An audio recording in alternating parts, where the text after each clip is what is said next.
अरे भैया बवाल हो गया। ईरान के विदेश मंत्री ने एक सवाल पर जवाब ये दिया। सवाल ये था कि परमाणु हथियार पर आप अब क्या कह रहे हैं। तो ईरान के विदेश मंत्री सैयद अब्बास अराक्ची ने कहा कि देखिए फतवा था और ये हमारे आलिम दीन का, हमारे आयतुल्ला का फतवा था, खामनाई साहब का। लिहाजा अब जो उस पोजीशन पे है हमें परमाणु नहीं बनाना, ये खामनाई का फतवा था। अब उनकी जो पोजीशन, उनकी कुर्सी पे जो बैठा है, जो अब सुप्रीम लीडर है, अब परमाणु हम बनाएंगे या नहीं बनाएंगे, परमाणु हथियार हम बनाएंगे या नहीं बनाएंगे, ये तो अब मुज्तबा खामनाई जो नए लीडर हैं वो इस पर हुक्म देंगे। तो दोस्तों, जहां तक कयास लगाए जा रहे हैं, जो मुज्तबा खामनाई हैं जिस तरह के, और क्योंकि वो फौज से हैं, डायरेक्ट वो फौज में उन्होंने काम किया है, तो जाहिर सी बात है। और ये भी बातें सामने आ रही हैं कि हमेशा से मुज्तबा खामनाई परमाणु के समर्थन में रहे हैं, लेकिन क्योंकि वालिद मोहतरम ने और उस वक्त के आयतुल्ला खामनाई ने साफ इनकार किया हुआ था और फतवा जारी कर दिया था, तो उस फतवे को अब किनारे करके जो नया फतवा जारी कर सकता है अब यही आदमी है जिसका नाम मुज्तबा खामनाई है। तो चीज़ें अब बहुत ज़्यादा बदल सकती हैं इस जंग के बाद। उधर दूसरी तरफ आपको ये भी बता दूं कि अब्बास अराक्ची ने यह भी कहा कि इस जंग में अमेरिका को इजराइल ने घसीटा। ये जंग थी ही नहीं अमेरिका से, इजराइल ने ज़बरदस्ती की और ज़बरदस्ती अमेरिका को जंग में घसीटा और अब भीख मांग रहे हैं स्ट्रेट ऑफ हॉर्मुज़ खुलवाने के लिए। स्वैग देख रहे हो आप दोस्तों। अब्बास अराक्ची ने यह भी कहा कि हम सीज फायर पर भरोसा नहीं करते। बिल्कुल अच्छी बात है, बिल्कुल सही बात है। उन्होंने कहा सीज फायर पर भरोसा नहीं करते, हम जंग खत्म करना चाहते हैं, हम खत्म ही करेंगे, लेकिन हम देखेंगे अपने इंटरेस्ट, हम देखेंगे। हमारे पास पर्शियन गल्फ है, उस पर हमारा पूरा कंट्रोल रहेगा। आगे भी हम देखेंगे कि हमारा फायदा जिस चीज में है, जो हमारा इंटरेस्ट है, हम उसी हिसाब से जंग खत्म करेंगे। जाहिर सी बात है, ईरान पहले भी कह चुका है हमें परमानेंट गारंटी चाहिए कि हमला दोबारा अमेरिका नहीं करेगा। हमें गारंटी चाहिए कि हमारे खिलाफ कोई शैतानी साजिश नहीं रची जाएगी, हम पर हमला नहीं किया जाएगा, तमाम इस तरह की बातें। और हम पर जो पाबंदियां लगाई गई हैं वो हटाई जाए। बल्कि कहना ये चाह रहा हूं मैं कि ईरान को तो सीज फायर करना ही नहीं चाहिए और साफ कहना चाहिए कि जंग जब रुकेगी जब आप हमारी सारी शर्तें मानोगे। जिस बात को लेकर मैं आपको शुरू से समझा रहा हूं, अल्हम्दुलिल्लाह वो बात अब्बास अराक्ची के मुंह पर आ गई है। एक और रजाग्राफी आपके इस भाई की बात सही साबित हुई है।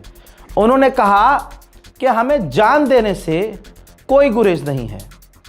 समझ रहे हो जो मैं कह रहा हूं शुरू से, कि ईरान का बच्चा बच्चा भी अपनी गर्दन पर तलवार खा लेगा, अपने सर पर मिसाइल आती हुई देखकर ना ऐसे हाथ फैला देगा, लेकिन अमेरिका और इजराइल के आगे नहीं झुकेगा।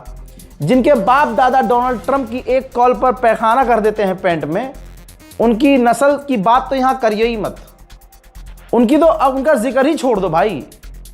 जो गुखोर पैखाना खोर हैं और जिनका बाप ट्रंप की एक कॉल से डील कर लेता है, उस पर तो बात ही मत करो। कहां ईरान और कहां ये सुअर।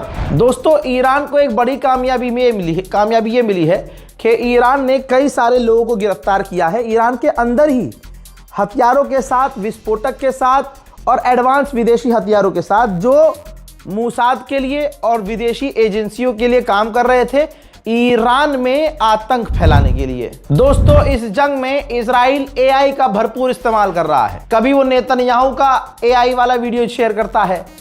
जाहिर सी बात है, दुनिया की टॉप एडवांस हमारे पास जो एआई है, जो हिंदुस्तान में आया है, हिंदुस्तान में तो चीजें वैसे भी 10 साल बाद आती हैं, जो यहाँ एआई अब आया है, वहां दूसरे देशों में, बड़े देशों में, एडवांस देशों में 5 साल 6 साल पहले से एआई है। आप समझ रहे हो, भारत का इंसान अगर किसी चीज को समझ रहा हो तो सोचो ये आम हो चुका है, तभी भारत के मुसलमानों को समझ में आ रहा है। नई नई चीज तो वैसे हमारे सर के ऊपर से निकलती है भाई। जब एआई हमारे हाथ आया, भारतवासियों ने एआई का इस्तेमाल सबसे ज्यादा किस चीज में किया था? ग्रोक का इस्तेमाल किस चीज में किया था? भारत की हर औरत को नंगा करने में, बिकिनी पहनाने में। वो आपको पता है।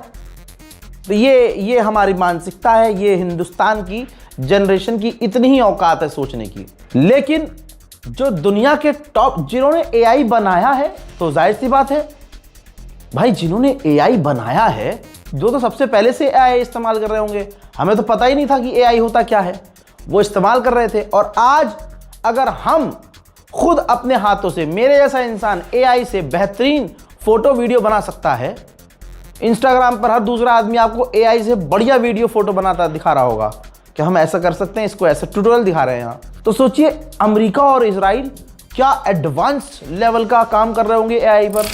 तो भाई अब एआई का इस्तेमाल इजराइल कुछ यूं कर रहा है कि ईरान पर हमला कर रहा है और फर्जी एआई वीडियो शेयर कर रहा है, जिसमें ये दिखा रहा है कि हमने जैसे एक फेक वीडियो जारी की जिसमें एक कार के ऊपर अटैक हुआ है, धुआं निकल रहा है, या किसी घर पर मिसाइल गिरी हुई है और उसने ऐलान कर दिया कि हमने ईरान के टॉप लीडर को कत्ल किया है और ईरान के इंटेलिजेंस ऑफिसर को मारा है, वैज्ञानिक को मारा है।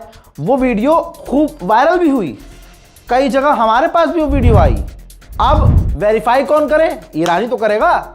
ईरान ने क्लेरिफाई किया है कि भाई इजराइल एआई का इस्तेमाल कर रहा है। ईरान कह रहा है कि हम पर इल्जाम लगाया डोनाल्ड ट्रंप ने कि हम एआई इस्तेमाल कर रहे हैं, हम नहीं कर रहे हैं, इजराइल कर रहा है, लोगों को डराने के लिए, हमारे लोगों के बीच भय पैदा करने के लिए। उधर इजराइल ने कहा है कि हमने ईरान के कमांड सेंटर और मिसाइल साइट्स को हिट किया है। वही खबर आ रही है नेटो से जुड़ी हुई, नेटो और भारी मात्रा में तुर्की के अंदर डिफेंस सिस्टम तैनात करने की तैयारी में है। ऑस्ट्रेलिया का भी मिलिट्री बेस है भाई साहब यूएई में। पूरी दुनिया का ऐसा लग रहा है इसने ही पाल रखा है, मतलब खुद की औकात नहीं है, यूएई की इतनी औकात नहीं है कि अपने दम पर अपने आप को बचा सके।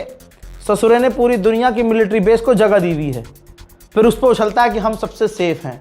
ईरान ने वो सारा भरम तोड़ दिया। तो ऑस्ट्रेलिया के प्रधानमंत्री ने बताया कि हमारा जो यूएई में बेस है उस पर भी ड्रोन हिट हुआ था, लेकिन हमारे जितने भी ऑस्ट्रेलिया के फौजी हैं, क्रू हैं, वो सुरक्षित है। उधर जापान की प्रधानमंत्री ने मुंह पे ही मना कर दिया दोबारा और आके कह दिया दुनिया के सामने कि हमारा कोई इरादा नहीं है स्ट्रेट ऑफ हॉर्मूज में अपनी फौज, अपनी नेवी भेजने का। फिलहाल के इस अपडेट में इतना ही। इस रिपोर्ट को शेयर कीजिए।